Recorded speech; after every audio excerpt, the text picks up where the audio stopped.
You ask Tiger to calculate. This deals with linear inequalities with one unknown. The final result is w greater than 14 over 11 greater than 13 over 11. Let's solve it step by step. Group all constants on the right side of the inequality. Subtract 6 from both sides.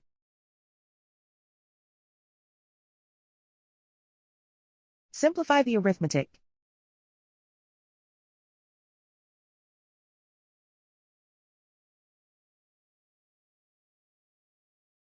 Isolate the w.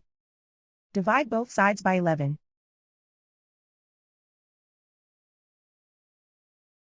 Simplify the fraction.